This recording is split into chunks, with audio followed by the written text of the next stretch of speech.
आजच्या आपल्या या सेवापूर्ती सोहळ्यासाठी आणि सभासद पाल्यांच्या गुणवंत विद्यार्थ्यांचा गुणगौरव समारंभासाठी जमलेले आपल्या या कार्यक्रमाचे अध्यक्ष, आपल्या संस्थेचे अध्यक्ष सन्माननीय नानासाहेब टी.पी. शिंदे, प्रमुख अतिथी सन्माननीय दादासाहेब आशुतोष पाटील, त्यानंतर आमच्या शेरपूरहून आलेले आमचे भाऊसो हेमंत सनेर, अजून एक प्रमुख अतिथी तात्यासाहेब राजेंद्र पाटील, आमचे विद्यमान या संस्थेचे उपाध्यक्ष उपचेअरमन अण्णासाहेब किरण पाटील, माझे सगळे ज्येष्ठ श्रेष्ठ संचालक बंधू भगिनी आणि खास ज्यांच्यासाठी या सोहळ्याचं आयोजन केलेलं आहे ते सर्व शासनाच्या नियत वयोमानानुसार निवृत्त झालेले मागच्या वर्षामध्ये सर्व ज्येष्ठ बंधू भगिनींनो आणि गुणवंत विद्यार्थी मित्रांनो, आजचा दिवस आपल्या सगळ्यांसाठी एक अविस्मरणीय दिवस राहील। याचं कारण असं की आपण आयुष्याची अतिशय महत्त्वाची जी वर्ष असतात 30-35 वर्ष, तर 30-35 वर्षाची सेवा दिल्यानंतर जेव्हा आपण त्या पदावरून त्या सेवेतून निवृत्त होतो, पायउतार होतो, तो होत असताना मागचे वर्ष जेव्हा आपण आठवतो, मागचे दिवस जेव्हा आठवतो आणि ते दिवस आठवत असताना अनेक घडामोडी आपल्या आयुष्यामध्ये घडलेल्या असतात। त्या घडामोडी घडल्यानंतर आपल्याला काही वेळेला आश्चर्य वाटतं की अरे असं होतं माझं जीवन। आणि आज रिटायर होताना आपण ज्या अवस्थेमध्ये रिटायर झालेलो आहोत, निवृत्त झालेलो आहोत, तो काळ फार वेगळा असतो। तो काळ आता असं म्हणतात की अज्ञातवासात किंवा एकांतवासात किंवा वानप्रस्थाश्रम जुन्या काळामध्ये म्हणायचे, तर काही वेळेला माझे सहकारी बंधू म्हणतात जे निवृत्त झालेले आहेत ते की आता रिटायरचं आयुष्य आहे, बोनस लाईफ आहे, कसं तरी जगायचं। परंतु मित्रांनो असं काही नसतं। जीवन चाललं होतं तेव्हा एक महत्त्वाचा विषय असा होता की रिटायर झाल्यानंतर जीवन काहीतरी वेगळं वळण त्याला मिळतं, तर असं काही होत नाही। अनेक सभासंधी बघितलेले आहे ना, याच्यानंतर उभारी आलेली आहे आणि ती उभारी आपली आली पाहिजे यासाठीचा हा सोहळा आपण आयोजित केलेला आहे।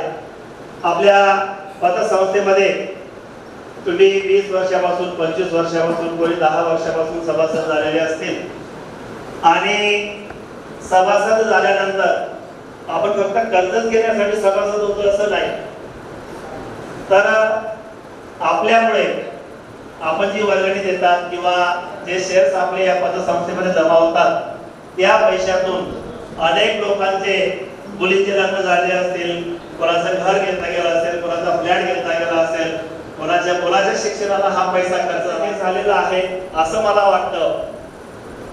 या कार्यक्रमासाठी जे विशेष अतिथी बोलवायचे ते कोणाला बोलवायचं असं एक नियोजन जेव्हा आमचं चाललेलं होतं आणि जी नावं सुचवली माझे सहकार्यांनी, नानासाहेबांनी एका मिनिटात त्यांना होकार दिला। आजच्या कार्यक्रमाचे जे प्रमुख अतिथी आहेत माननीय दादा आशुतोषजी पाटील, दादा मला ओळखत नसतील परंतु आशुतोष दादा मी शिरूरला शिकलेलो आहे, 11वी 10वी 11वी 12वी आपल्या संस्थेत शिकलेलो आहे, आपल्या घराजवळच राहायचो। माझे मेवणे होते आर्य मोर्चे, आपण त्यांना ओळखतही असतील। आपले पिताश्री म्हणजे विजू दादा माझ्यापेक्षा लहान आहेत आणि जेव्हा नानासाहेब म्हटले की आपण आशुतोष दादांना आपलं उमदा व्यक्तिमत्व, एक उमलत नेतृत्व आपल्या या कार्यक्रमाला प्रमुख पाहुणे म्हणून लाभताय, तसेच दुसरे अतिथी जे आहेत ते आमचे तुम्ही आमच्या सूत्रसंचालक भगिनींच्या याच्यामध्ये ऐकलेलं असेल की ते जवळजवळ 4 टर्म त्यांच्या गावाचे म्हणजे तासपुरी या गावाचे सरपंच राहून सुटलेले आहेत। सरपंच पदावर असताना जवळजवळ 8-10 पुरस्कार त्यांना मिळालेले आहेत आणि लोकनियुक्त सरपंच ज्याला असं म्हणतो ते पहिले सरपंच लोकनियुक्त त्या गावाचे झालेले आहेत। शिरपूर तालुका शिरपूर संघटनेचे ते अध्यक्षही आहेत। असे नेतृत्व असा एक प्रमुख अतिथी आपल्या कार्यक्रमाला लागले। दुसरे आमचे प्रमुख अतिथी जे आहेत ते आमचे छोटे बंधू आहेत तात्यासो राजेंद्र पाटील, तेही आजंदे गावचे सरपंच आहेत। शिरपूर तालुका सरपंच संघटनेचे उपाध्यक्ष आहेत आणि केळीचे आणि पपईचे बागायतदार असं म्हटलं तरी चालेल। आणि सगळ्यात महत्त्वाचं त्यांची एक वेगळी ओळख की सरपंच संघटनेचे अध्यक्ष म्हणून नाही तर आमचं तालुक्याचं जे नेतृत्व आहे, ज्यांना आम्ही सर्वस्व जे काही समजतो ते आमचे अमरीशभाई पटेल, त्या अमरीशभाई पटेलचे अतिशय विश्वासू असे सहकारी आहेत। अशा या आजच्या कार्यक्रमाला अजून एक अतिथी लाभणार होते, पण आपले देशाचे पंतप्रधान सन्माननीय मोदी साहेब जळगावला येत आहेत। आमचे भाईसाहेबही त्या ठिकाणी गेलेले आहेत आणि त्यांच्याबरोबर आमचे एक आता आमचे प्रमुख अतिथी होते, आपण सगळं त्यांना ज्ञात असतील, दादासो देवेंद्र जयराम पाटील जिल्हा परिषदेचे उपाध्यक्ष ते येणार होते। त्यांना फार वाईट वाटलं की सर मी येऊ शकलो नाही या कार्यक्रमाला, परंतु केव्हा तरी कधीतरी बोलवा, मी निश्चित या कार्यक्रमाला येऊ। थोडक्यात आमच्या पतसंस्थेविषयी सांगतो की आज या पतसंस्थेला 30 वर्षे पूर्ण होत आहेत आणि 30 वर्षाच्या या कालखंडामध्ये आपल्या या पतसंस्थेने अनेक चढ उतार बघितले। शून्यापासून सुरुवात केली, आज आपण कोटीच्या घरामध्ये उड्डाणं घेत आहोत। जवळजवळ 70 ते 68 कोटी रुपये कर्ज आपण वाटलेलं आहे। 100-125 कोटीचे आपल्याकडे ठेवी आहेत। 2524च्या आसपास सभासद होते।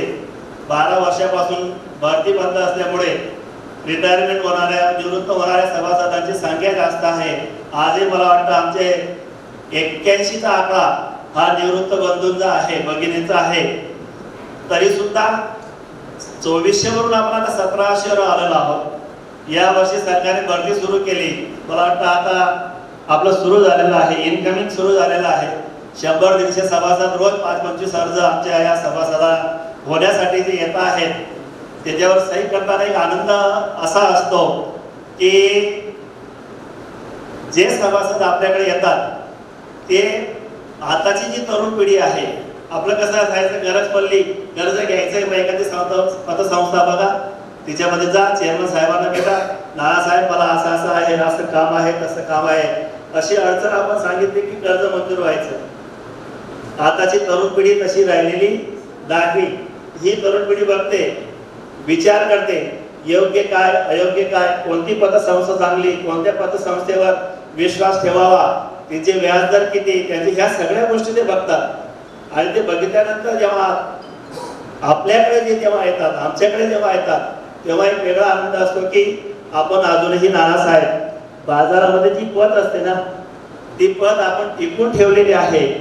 आजही आमच्या सगळ्या संपूर्ण सभासदांचा आमच्यावर एक मोठा विश्वास आहे आणि हा विश्वास 30 वर्षापासून नानासाहेबांच्या नेतृत्वाखाली आपण घेऊन जातो आहोत। आम्ही आज या पंचवार्षिकमध्ये संचालक आहोत, पुढच्या पंचवार्षिकमध्ये दुसरे राहतील, परंतु नाना जेव्हा निवड लागते, संचालक घ्यायचे असतात, तेव्हा सगळ्या गोष्टींचा विचार करून आतापर्यंतचे जेवढे 5-7 जेवढ्या पंचवार्षिक झाल्या असतील त्या सगळ्या पंचवार्षिकमध्ये संचालक निवडताना असे संचालक निवडलेले आहेत की ते प्रामाणिकपणे काम करतील, प्रामाणिकपणे पतसंस्थेसाठी वेळ देतील, असं कुठलंही चुकीचं काम ते करणार नाही।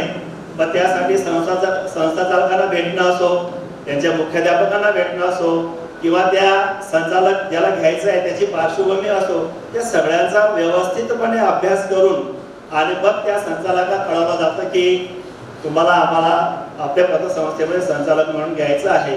तर अशा प्रकारे 30 वर्षाचा हा कालखंड गेला, फार मोठा कालखंड म्हणावा लागेल मित्रांनो।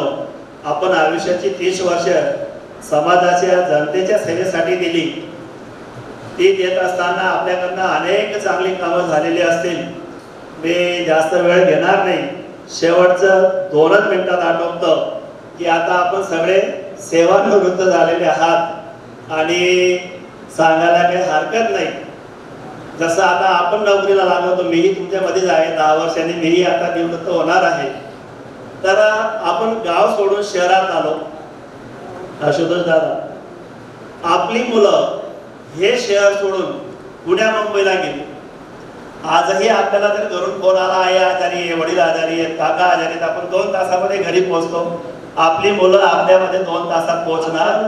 सेवानिवृत्त झाल्यानंतर जी पुंजी आपल्याला आता मिळालेली आहे, भविष्याची शिजोरी आपण ज्याला म्हणतो, आपण फार नशीबवान आहात.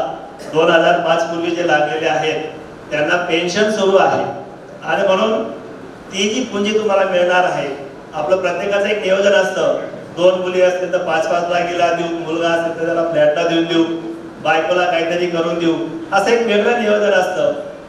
हे सगळं करत असताना अजून एक छोटंसं नियोजन तुमच्यासाठी करा की भविष्यात जर माझा मोठा आजार उद्भवला, भविष्यात जर मला काही अडचण आली, तर मुलांसमोर, मुलींसमोर, जावयांसमोर हात पसरवण्यापेक्षा माझं स्वतःचं काहीतरी असलं पाहिजे असं एक डोक्यात विचार आणा आणि थोडीशी अमाऊंट तुमच्यापैकी म्हणजे 20% असतील, 10% असतील, 15% असतील, थोडीशी अमाऊंट आपल्या या पतसंस्थेमध्ये डिपॉझिट करून ठेवा.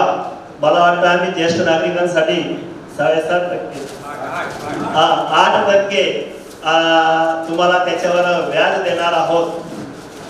आपण सगळेजण या ठिकाणी आलात आणि नानासाहेबांच्या, आमच्या सर्व संचालकांच्या विनंतीला मान दिला. माझे या ठिकाणी अनेक सहकारी या ठिकाणी सत्कार स्वीकारायला या कार्यक्रमाला हजर झालेले आहेत. एक 2-3 दिवसापूर्वी एका सहकार्याचा मला फोन आला होता की बघ कशी परिस्थिती असते, जेव्हा आपण नोकरीला लागलो तेव्हा असं काही आपल्याला स्वप्नातही काही विचार केला नव्हता की मी तुझ्या अगोदर निवृत्त होईल आणि त्या पतसंस्थेचा तू चेअरमन राहशील आणि मी निवृत्त झाल्यावर माझा सत्कार तुझ्या हस्ते होईल. तर मला तेव्हा थोडंसं भरून आलेलं होतं की असंही काहीतरी जीवनामध्ये घडतं. तो माझा मित्र, जुन्या काळाचा मित्र या ठिकाणी आलेला आहे. माझे अनेक सहकारी जे माझ्या शाळेमध्ये नोकरीला होते, 2-3 सहकारी या ठिकाणी आलेले आहेत. या कार्यक्रमासाठी आपण सगळेजण आलात. खरं म्हणजे धुळ्याला येलो अलर्ट जाहीर झालेला आहे. रात्रीपासून धुळ्यामध्ये मुसळधार पाऊस सुरू होता. सकाळीही आमच्या शिरपूरला 11 वाजेपर्यंत मुसळधार पाऊस सुरू होता. नानासाहेबांना विचारलं मी, नानासाहेब काय करायचं? नानासाहेब मध्ये काही चिंता करू नका, आपले सगळे मी जे निवृत्त सभासद झालेले आहेत त्याचा एक ग्रुप बनवलेला आहे. त्या सगळ्यांना विनंती केलेली आहे, काही झालं तरी कार्यक्रमाला या आणि आमचा मनापासून, हृदयापासूनचा यथोचित सत्कार जो आहे तो स्वीकारा. सगळेजण निश्चित या कार्यक्रमाला येतील. नानासाहेब आपले शब्द खरे ठरले आणि आपण या ठिकाणी आलात. पुनश्च एकदा आपले सर्वांचे आणि माझे जे गुणवंत विद्यार्थी या ठिकाणी आलेले आहेत त्या सगळ्यांचे मनापासून आभार व्यक्त करतो आणि थांबतो. धन्यवाद. धन्यवाद सर.